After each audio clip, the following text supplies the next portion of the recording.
Coming up on April's episode of the Candid Connection, Andrew and Ashley chat about what's happening in Lansing.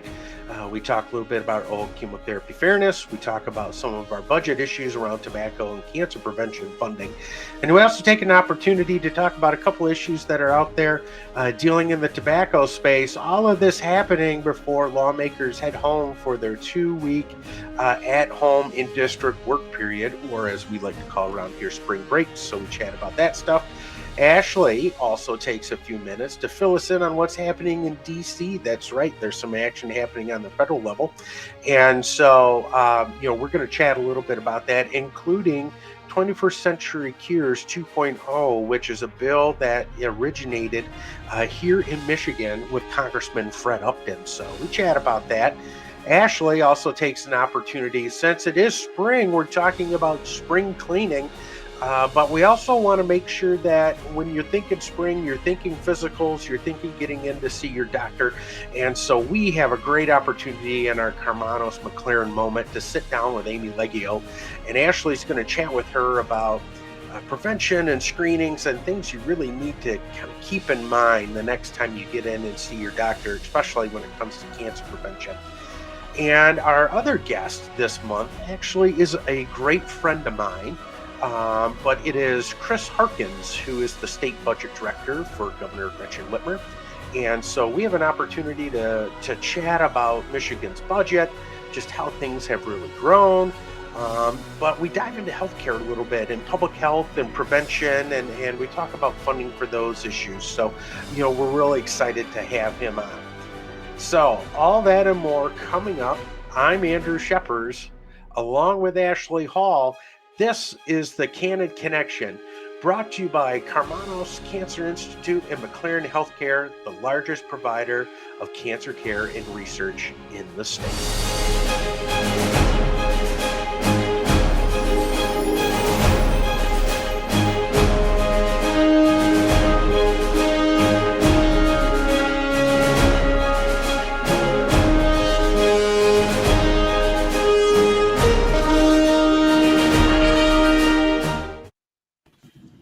Oh, Ashley, happy April. Spring is finally here. Yep. April showers are here. It's been raining a lot. Oh my gosh, I know. And I'm looking forward to, some May flowers, but also, just being able to get back outside again.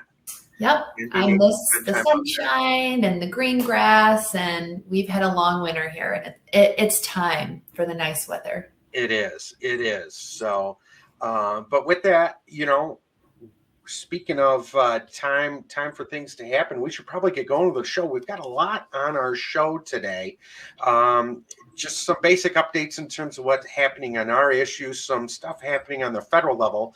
But we've got a great Karmanos moment today, as we're going to be talking about prevention and screenings. As we all know, spring cleaning comes around, and also when we think about spring, we usually think about physicals, and so we want to talk about some prevention efforts there.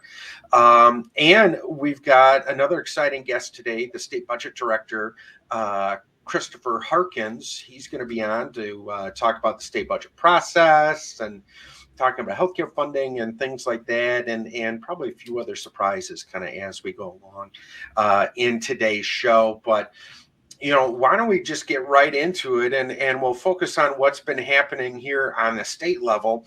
And, our main issues right now are still kind of in a holding period as we find ourselves on the kind of on the tail end of the legislative spring break as we're taping our show today. And so, first, it's appropriation season, right? And so, committees are now working together to try to get some type of semblance in terms of what their budgets are going to look like. And before the break came, we heard over on the Senate side that their budget targets were coming, and it sounded like that they were going to be a little lower this year than in normal time, right, Ashley?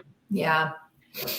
Yep. And so, with that, we're finding ourselves continuing to work on and messaging around our two funding asks. That's the 10 million for tobacco prevention and 2.8 that goes into our cancer prevention to focus on breast and cervical cancer. And so a lot of things there, but now we're really in that critical point where we find ourselves wanting to make sure that in these first iteration of budgets, there's at least some mention of our programs in there, or funding is put in there at the levels we have requested, whether it's in the House or the Senate, so we can continue to kind of work on these issues and ensure that they can get in there. So, but I would expect some action probably once they come back from the spring break.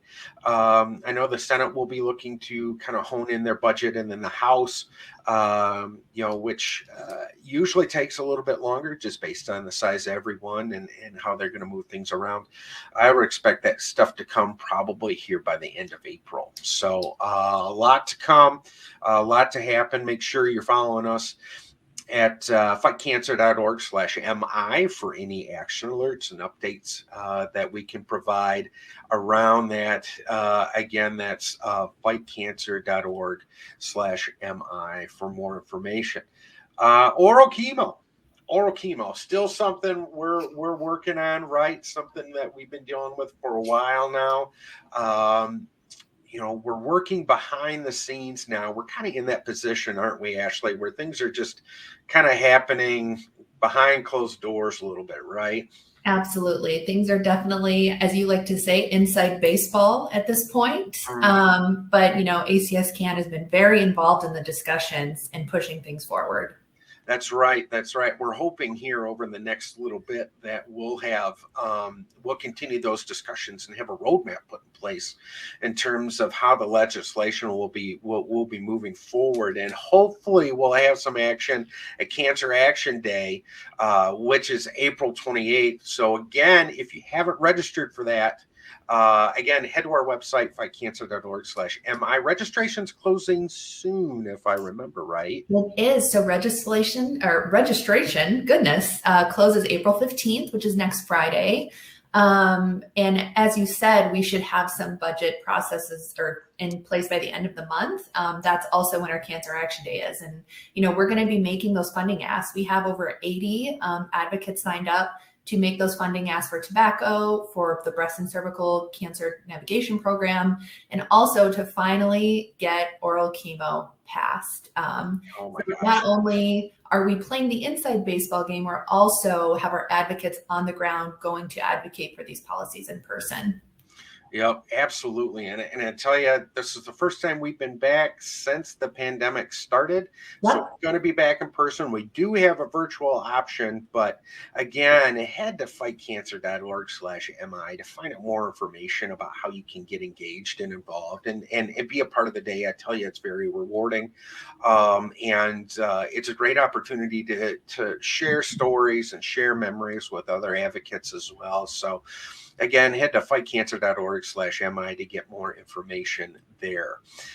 One other issue kind of happening around in the legislature is a package of bills, Senate Bill 720 through 722, which, we've talked about it before on the show.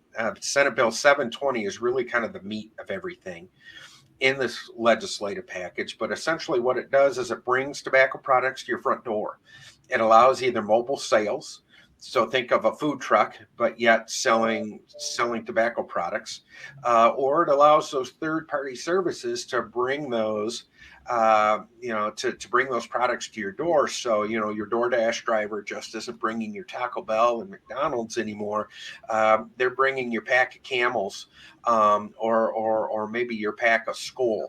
And so for us, huge concern, right? I think that if that's available, especially for kids to go ahead and order online and able to get that home, we're just opening the door to new problems, new addictions, and essentially, more unhealthy people here in Michigan. And let's hope not not increasing our lung cancer or other cancer incidents here in Michigan because of that. And so, we've been told the governor has been working with the Senate, which again we find I would say disappointing. Knowing that they're trying to put an amendment in the bill that would not allow synthetic nicotine products to be delivered through that process. We would say, how about all tobacco products? Who cares where they come from? People should be able to have the ease to just essentially turn around and get their products right there on the front door through third-party services or having mobile units. So, we're continuing to ask for her to essentially stop working with the Senate, stop this bill from moving, and if it comes to her desk, to veto the bill. And we know that if she truly wants to protect our all Michiganders, but especially our kids, this is the right way to go. And so, we're still going to continue to work on that. I don't know.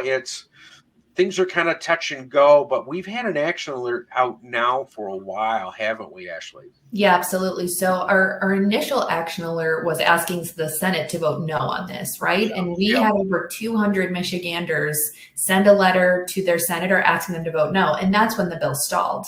So I like to think that some of our action had something to do with that. Absolutely. We have a very passionate group here in Michigan. And our second iteration of the action alert is asking Governor Whitmer to stop working with them and potentially veto it if it does pass. So that's out right now. You can find that on our website at fightcancer.org/Michigan. And we're going to continue, beating that drum, asking her to, protect the safety of Michigan kids and not allow for these products to be delivered to homes. Yeah, absolutely. Again, fightcancer.org/MI, scrolling down there on the bottom. For those listening to us today, again, fightcancer.org/MI. So with that, that's really kind of what's happening here in Lansing. But we got a few things happening in DC again, which I feel like it's been a while, hasn't it, Ashley? I don't think we've had a federal update since January 2022. So things are starting to happen. And as the Michigan legislature comes back from spring break on Monday, the federal legislature actually starts a recess. Okay. So we're going to be having some recess activities here in Michigan with our federal Congress members. Specifically, we have a target here in Michigan for the Multi-Cancer Early Detection Screening Coverage Act. That's a mouthful. It is. It's also known as the MCED. Congresswoman Debbie Dingell here in Southeast Michigan is a target for us. So we're going to be asking her to sign on as a co-sponsor for this piece of legislation. Many other Michigan Congress folks have signed on, like Rep. Hildy, Rep. Upton, Rep. Molinar, and both of our senators, so Senator Stabenow and Senator Peters. So there is a lot of support for this. And basically the idea is, obviously we all know early screening for cancer is important because when cancer is detected earlier, treatments get more successful. So basically what this bill does is it allows for Medicare to cover that early detection screening that is currently not covered under Medicare. So it just expands access to care, which is what we're all about here at ACS CAN. So we're going to be having some of our volunteer leaders meet with Congresswoman Dingell hopefully this week. And, another thing we're working on federally is called the Diverse Trials Act. Oh, yeah. Okay. Yeah. So I've been learning a lot about clinical trials through this process, but essentially when a cancer patient is a part of a clinical trial, the organization putting it on can actually pay for all of their medical treatment, right? Yep. So everything that happens is covered by the organization or the company, but they don't cover the other things, right? So they don't cover your parking or lodging or your food. And if you're traveling to a mental health institution, those things can really add up. So this bill would, again, increase that access to care for folks who are undergoing clinical trials. Yeah. This is really important. No, absolutely. I mean, no one really thinks about those ancillary costs, right? No. And knowing that, especially if you're entering into a clinical trial. You're finding yourselves probably in a situation where, unfortunately, this may be the last time or last kind of efforts in terms of trying to treat your disease. And so, you're there to get well, you're there to get better. But a lot of people don't think, where do I go afterwards? Or how do I get there? Or Yeah. things of that nature. So, well, it's exciting to see that moving forward and being engaged with that. Who are we working with here in Michigan to work on on this Diverse Trials Act? So, I believe, I don't know the answer to that, Andrew. I'm sorry, you're gonna have to cut that out. No, I will. All right. So if I'm understanding right, Ashley, we're Congressman Upton has his Cures 2.0 legislation he's trying to push forward, which we were a big part of the first time around, and it sounds like this Diverse Act would be a great kind of segue to put in there in that Cures 2.0. Just because his bill mentions trials, and so it sounds like Diverse might be a great a great opportunity to kind of really tie that in with Congressman Upton's bill.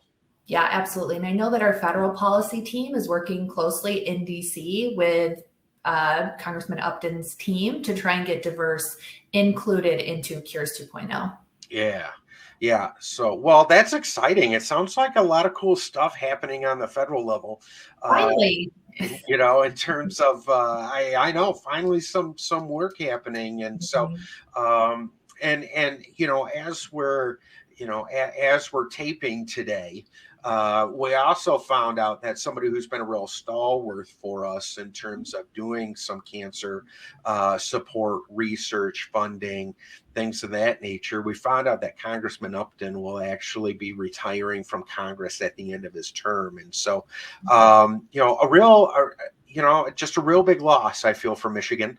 But I think a real big loss for those facing cancer and a lot of other health conditions and diseases out there. Yeah, I know he's been a champion for cancer patients and their families. And I believe we've also had him on the podcast. We have, yes, we have had Congressman Upton on before. And so, we just want to wish him the best, say thank you so much for your efforts. And, we just want to wish him the best into retirement, and definitely well deserved. Absolutely. So, well, with that gets us into our Karmanos McLaren moment. As we talked a little bit earlier, with spring coming around, a lot of physicals now start to come about, but also when you're thinking about physicals, you probably should be thinking about cancer screening as well. And so we're really excited to welcome our next guest here on our Karmanos McLaren moment to provide us more information on those and really kind of tell us how Karmanos and McLaren are really helping folks get those screenings. So here now is our Karmanos McLaren moment. Hello, everyone. Hello, Candid Connection podcast listeners. Ashley here. This is my first interview without Andrew, so I hope you all enjoy. We've reached April, and that means it's time for cancer screenings and preventative health checkups. And with that being said, we are super excited to have Amy Legghio with us today for our Karmanos McLaren moment. Amy is a nurse practitioner at Karmanos who works in the Women's Wellness Clinic. And she works with breast cancer survivors, but she also works on prevention and screening, for those who are at high risk of breast cancer. So we're so glad to have you with us today, Amy. Thank you for joining us. Thank you. I'm happy to be with you. Thanks for inviting me. Of course. The Karmanos McLaren moment is one of our favorite parts of the podcast. So I'm just going to jump right in. Amy, one of my favorite things to do in spring is spring cleaning. It feels so good to kind of, air out the house after a long, dark winter and, let the sunshine in and let the dust out of the windows. So I also like to apply that to my health. And I actually work on my physicals and screenings in the spring as well. So, what should people be thinking about right now in terms of screening for cancer? Yeah, so that's a good analysis, cleaning the house and Cleaning your body. checking in on our health. So, screening is so important. People should start making appointments to see their primary care providers, get their yearly physicals, and start having a conversation about screening for cancer. Talking with their healthcare provider, what screening exams should I start or repeat. Screening, the whole purpose of screening is to diagnose a cancer before you have symptoms. And hopefully diagnosing a cancer early, we know that we have better outcomes, they're easier to treat, and potentially cure. So screening is so important. Yeah, absolutely. And, that's something that we work on a lot here at ACS Can is getting people access to these early preventative screenings. So, are there certain screenings that women should be focused on? Yes. So of course, breast cancer screening. Women at the age of 40 should be offered the opportunity to start screening mammograms yearly. And this would be for the general population without any high risk. There are also other tests that can be used for women who have dense breast tissue. But again, this is a conversation that needs to be had with a primary care provider. What mammogram is best for me and when I should get started. So again, age 40 for the general population with no risks. So I've got a few years left here until I have to go through that. So what about men? Are there any screenings specifically that men should be focused on?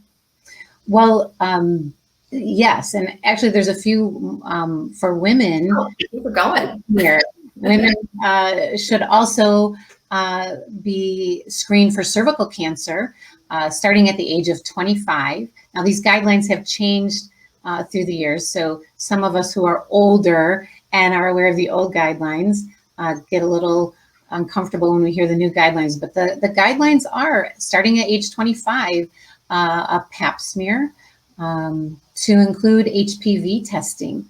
HPV testing should be every 5 years. You can do co-testing with the pap smear every 5 years or pap smear alone every 3 years. And again, this is for women with no risk, women who do not have a history of abnormal pap smears, and women who have been vaccinated with the HPV vaccine still should follow these guidelines. That does not, the vaccine does not eliminate the need for screening. Women should continue pap smears until at least age 65. If they have a normal pap smear within 10 years, they can talk about discontinuing. Also, not just a normal pap smear within 10 years, but no history of abnormal within 25 years. So those specifically for women. Mm-hmm. Yes, please go ahead. So men, the only test specifically for men would be prostate cancer screening. And this is a little more, controversial is not the right word, but this is a little more difficult. Mm-hmm. There's always a question whether men should, when men should start prostate screening. What they really need to do is, starting at the age of 50, they should start having a conversation with their primary care provider as to whether they should start prostate screening. And African-American men and men who have a father or a brother diagnosed with prostate cancer before the age of 65, they should start having this conversation with their primary care provider at the age of 45. Okay. So, important for men, they need to start having a conversation at those ages about whether they should have testing or not. Yeah.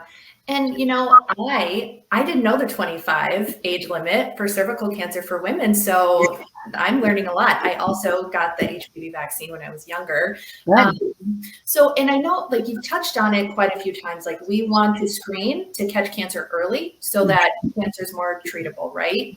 So, is there any other reason why folks want to be focused on getting these screenings early? Well, I want to talk about two more screenings that for both men and women, very important. And then I'll answer that question. Yeah, no worries. Colon cancer screening, so important for men and women. It used to be starting at age 50, but we are diagnosing colon cancer in younger patients. So American Cancer Society and Karmanos follows this guideline. We're recommending starting colon screening at age 45. A colonoscopy is so important because it is a tool that we can actually prevent cancer. If we see a precancerous polyp, we can remove that before it even turns into cancer. So, diagnosing cancer early or removing polyps before they turn into cancer is so important in decreasing decreasing that risk for a colon cancer, because certainly colon cancer found at a later stage is very difficult to cure. And I have a conversation about colonoscopies almost every single day with my patients. People don't want to do colonoscopies because they don't want to deal with that prep. Yeah. And I believe that prepping for a colonoscopy and having the procedure itself, which does involve sedation, is a much easier task to complete than actually getting a diagnosis of colon cancer and having to have extensive treatment. So colon cancer screening, so very important. Now, Cologuard is also a test that can be used because there are some people that maybe can't undergo a colonoscopy or maybe being used in between colonoscopies. A Cologuard is a test that can detect abnormal DNA from maybe a precancerous polyp or a polyp or blood in the stool. So of course, if somebody does have a Cologuard test done, which is less invasive, it's a test you can do in your home. If it's abnormal, then they will be recommended to have a colonoscopy. But the most important thing is, again, talk with your primary care provider and get these screenings done. Lung cancer screening, that's the other one I wanted to There we go. I'm going to say there's one more. There is one more. So men and women ages 50 to 80 who are fairly in good health meet criteria for lung cancer screening.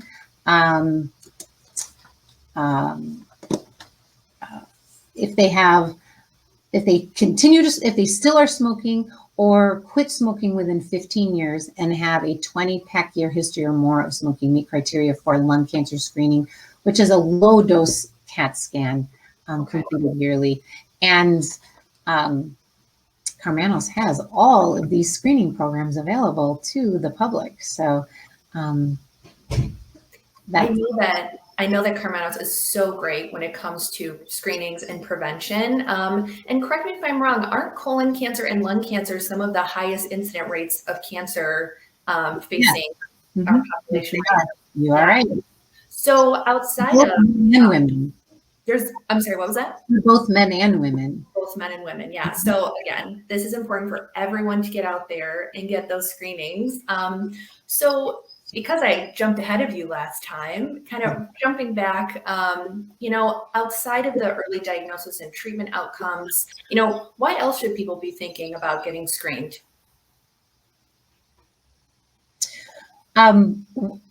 Why else should they be getting screened?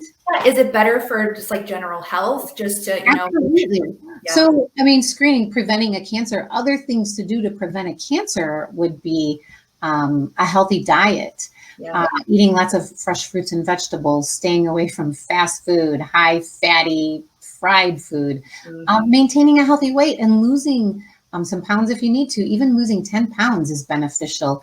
and regular exercise. And these healthy lifestyle choices help prevent the risk of a cancer, but they also help prevent other diseases, heart disease, lung disease, diabetes, and help us feel better, stronger, more energetic, feel better about ourselves. So, it's a good thing for many reasons to there's so many health and cancer prevention. Absolutely. There's so many benefits beyond cancer prevention, but cancer prevention is a pretty important one. Yes, that's what we do. That's our focus. But, if you can have other benefits, it's great. Exactly. And, I think these past few years, of course, with the epidemic that's been going on, maintaining that healthy lifestyle has been difficult for a lot of people. Yeah. We've been socially secluded. So, outside of just a general lack of health during the epidemic, do you think that the epidemic has impacted cancer screening levels? Yes, absolutely. And it's a nationwide trend. It's not just a Karmanos trend. It's a nationwide trend. Wow. But as far as Karmanos, in 2019, there were over 107,000 colon and breast cancer screenings. Okay. In 2020, that number was down to 89,000, which is very concerning because, our concern is decreased screening. We're going to see mortality rates go up in regards to cancer. So it has been scary. I know why people didn't go and get their screening. And at first, some of those opportunities, we didn't have opportunities to screen in those first few months, but it is safe. Karmanos follows CDC guidelines. We have a robust employee vaccine program. We're doing everything we can to make it safe for our employees and for our patients. We have pretty aggressive cleaning protocols. So it's time. People need to get back in. They need to see their primary care providers. They need to have discussions about their screenings and get back to screening for their health and prevention of cancer. And I want to make it clear too, you do not have to have a primary care provider in order to receive screening at Karmanos. You can call the 1-800-Karmanos number and they'll direct you to the program, the lung cancer screening program, the breast center, wherever, a colonoscopy. They can direct you without a referral. And of course, if you do have a primary care provider who's given you a referral and given you an order to complete these tests, you can call Karmanos. And we work with primary care providers. We work with the community to get these tests done. Our goal is to, diagnose cancer, treat cancer, have better outcomes. So make that phone call, get it done. Don't put it off. There's never a good time to do any of it. Just do it. Yeah. And, you beat me to my next question. I was going to say, if I'm someone who's listening to this podcast and I'm like, I didn't do anything during COVID, it's starting to feel safe. It sounds like the hospitals have their vaccines, they're clean. I feel like I'm safe enough to go. And, outside of that 1-800-Karmanos number, is there anywhere else that they could go to check out more information or get more information on screening from Karmanos? Is there a website? There is a website. I believe it's karmanos.org. It is karmanos.org. Awesome. Wonderful. Great. Well, Amy, thank you so much for joining us today. All of this screening and, preventative health information is so important, and it's something that ACS CAN is very passionate about. And we're so glad to be partnering with Karmanos and McLaren. And I am going to go ahead and take us out to our Karmanos commercial. And then right after the interview break, we will be having Director Harkins to talk about our Michigan budget.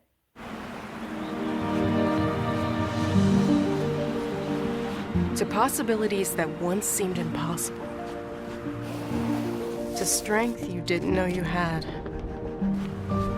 To understandings that reshape everything. Cancer is a beginning. Because we believe your greatest tomorrow is ahead of you. Welcome back. So I'm excited, and it's kind of special for me a little bit in terms of our show today. Our next guest is somebody who's been involved for almost 20 years in state government here in Michigan, but has truly made an impact in terms of working on appropriations policy, and now is the state budget director under Governor Whitmer, and for me, luckily enough, someone that I call and consider a friend, and so we're excited to welcome Chris Harkins to the show today. Chris, thanks for taking some time out of what I'm sure is a very busy schedule for you, as now you have given all your work to the legislature and you've essentially watched them blow it up. Oh, well, thanks for having me. It is definitely a busy time. You're right. We've presented the governor's budget, and now it's the legislature's turn to review that and give us feedback as to what their priorities are, and that gives us a real good chance now to compare those things and see where we've got commonality, where we're different, and we'll go forward from there to get a budget together. Yeah, no, a very diplomatic way to put that, and I appreciate that. And rather than just my shortness of blowing up, but this year I feel like is a different year, kind of as we look at the budget, and so I feel like just it's bigger this year than it has been in years past. But, what is really different this year when we talk about the state budget than what we've been dealing with maybe for the past 5 or 6 or 7 budget cycles? Well, I think it's different this year, but it's not a whole lot different than the last couple of years. I think what we're seeing right now is we've been dealing with and living through a pandemic. That's really shifted a lot in terms of the budget process. Mm-hmm. In fact, the last year, fiscal year 21, ended up being the largest budget ever, and largely is a result of federal monies that have come into the state. Okay.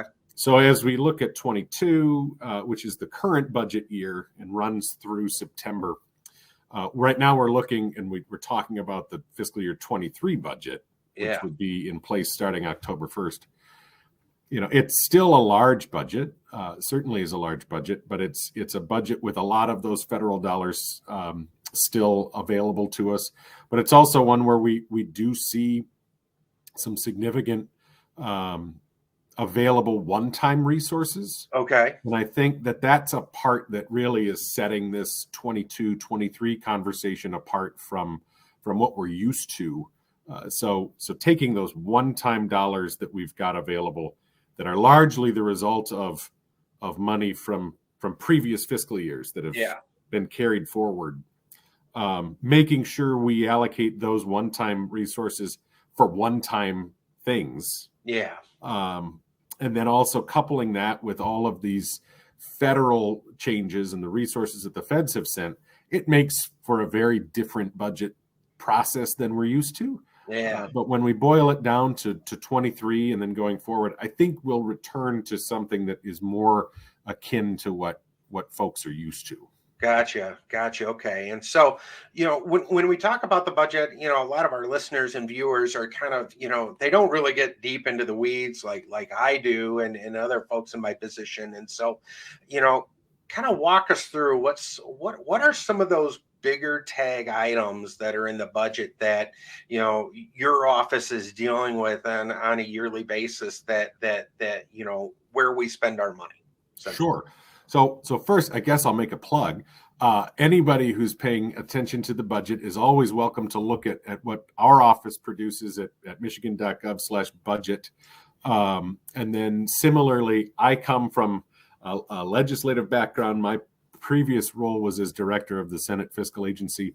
Those two agencies that are housed in the House and Senate are tremendous resources for people to use look at what is in a budget. So I would also plug both the House and Senate fiscal agencies as places for folks to get familiar with what's in a budget. But as I kind of pull back from that, when we talk about the budget, it's the 23 budget recommendation is $74 billion. That includes the general fund monies, our school aid fund monies, restricted funds, federal. It's the full budget.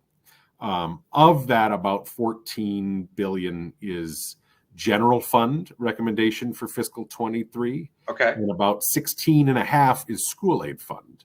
Got it. And then there's about 40% total of the budget is federal. So as we talk about what are big spends or what are big things, I think a lot of it also depends on the context that we're looking at. But at $16.5 billion, certainly the amount spent on schools is a huge portion of the budget. Additionally, then if you look at the gross numbers, including federal, our spend on areas like health and human services, if you couple that with education and with some of our investment in police and protection, that accounts for nearly 75% of the budget as a whole. So wow, okay. They're very large numbers, but they're also areas that I think you and your listeners would be familiar with in terms of where we would be spending those dollars. Yeah. So when you say general fund, that means tax dollars that we're giving to the state, right? Yeah. General fund is a lot of times we talk about that as essentially the state's checkbook. So those are the dollars that have come to the state as unrestricted. When we talk about restricted fund sources, those are things where where the legislature or in the Constitution, those dollars are mandated to go to a certain thing. They are restricted for their use. Mm-hmm. Then other tax revenue is collected and is not restricted, and those are dedicated to the general fund, which we're allowed to use in a far more discretionary way at the state level. Gotcha. I had one of those growing up. It was called an allowance, and I was lucky that it didn't have a restriction on it. It's kind of the same thing. It really is, and it's a place where there's a lot of attention when we talk about budget, and we talk with the legislature about the budget. The primary focus tends to be on how you spend those general fund dollars. That's the place where there's a lot of attention, a lot of conversation, because that's the place where year over year there's the most ability to change how that spend occurs. Yeah. Again, there's a dedicated fund sources from your sales tax or from your property taxes that go to support schools. Those essentially are largely become kind of formulaic. Yeah. But these general fund dollars are where there's a lot of available discretion to the legislature and to the governor. Gotcha. All right. Well, you talked about healthcare. And, I've been seeing and viewing, and I know that your time over at the Senate Fiscal Agency and back in other areas of the legislature, I feel like healthcare items have continued to get more expensive, and spending for healthcare has continued to grow. Now in your position and in times past, would you agree with that? And kind of, why do you think that is? Well, I think certainly right now, as I noted before, we're still coming through this pandemic. The COVID-19 pandemic has impacted us individually in a significant way, and it's impacted the state significantly as well. And certainly one of the places, as we look at those last several years, where there's been heavy investment and heavy spending is with the is in healthcare, and it's in the both public health and in the healthcare sphere in terms of dealing with our hospitals, our nursing homes, those kind of component pieces of healthcare. And so it certainly has been increasing, and I think that in this last few years, the pandemic is really a major driver of that. But as you know, we've also made some significant policy changes in the last 10 to 15 years with the advent of the Healthy Michigan plan in the state, which coupled with our current Medicaid program, touches over 3 million people in the state. That's a large chunk of the state. And that program's been quite successful in helping to ensure that we are able to touch more people in the state with access to healthcare, which is certainly a priority.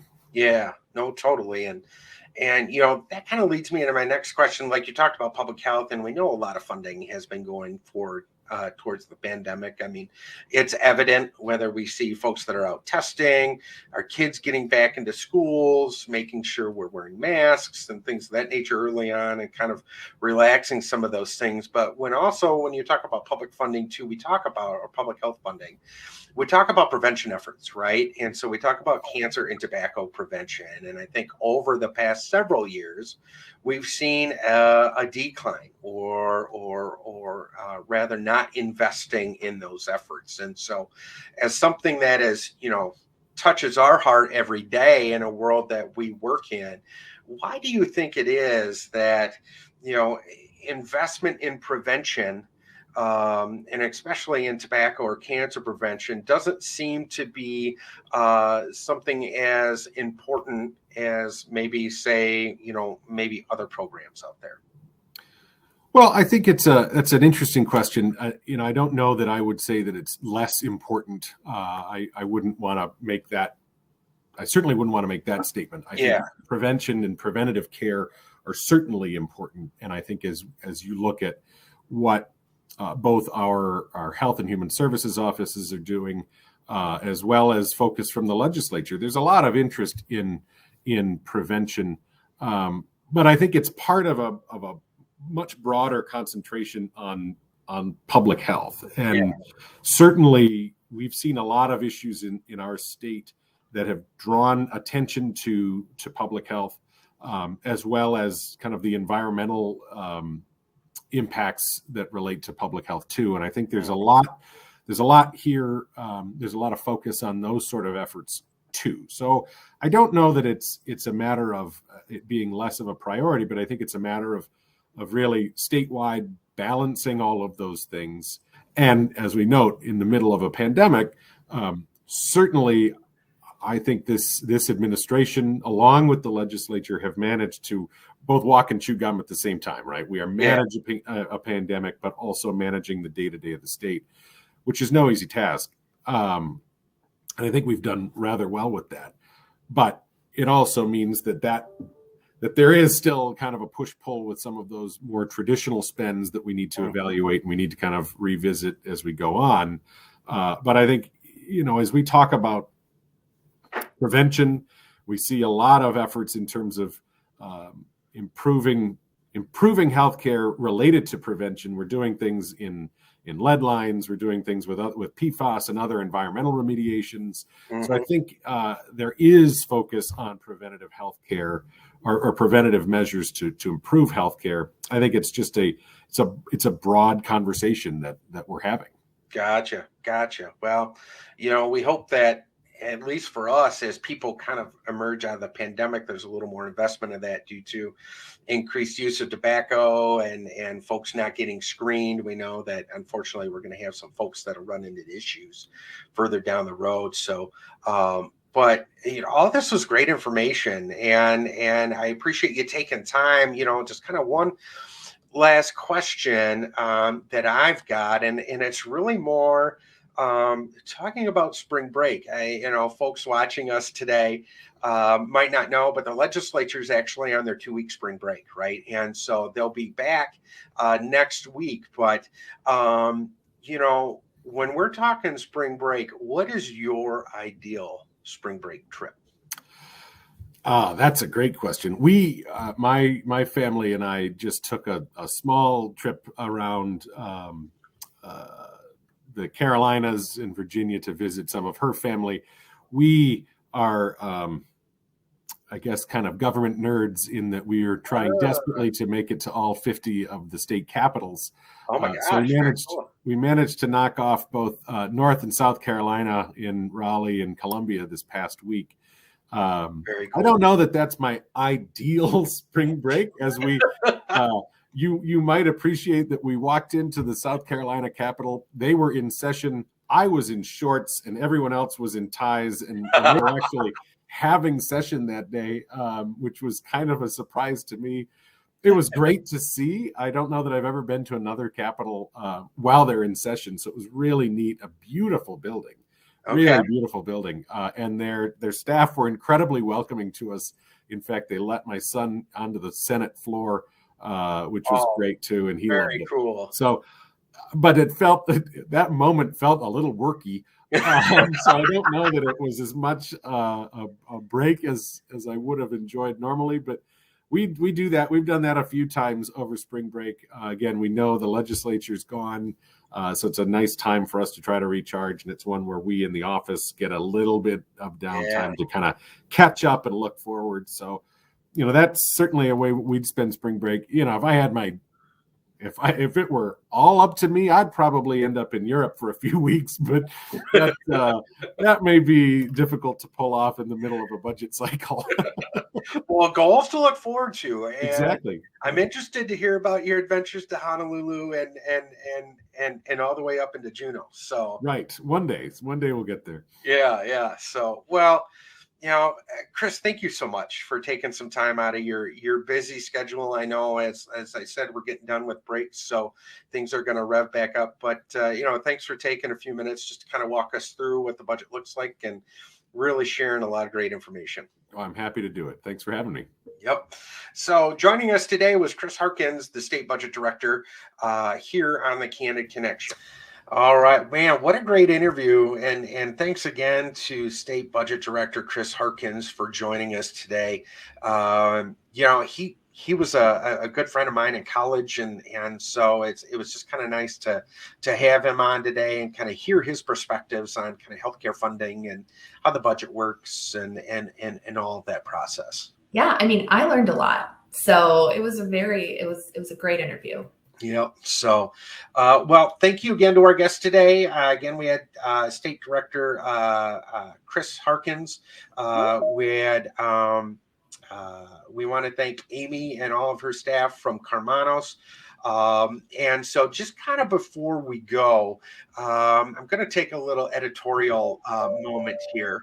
And just kind of let you know that this is my last show today. And so I will be leaving ACS CAN after 7 years of working hard and fighting hard for those facing cancer.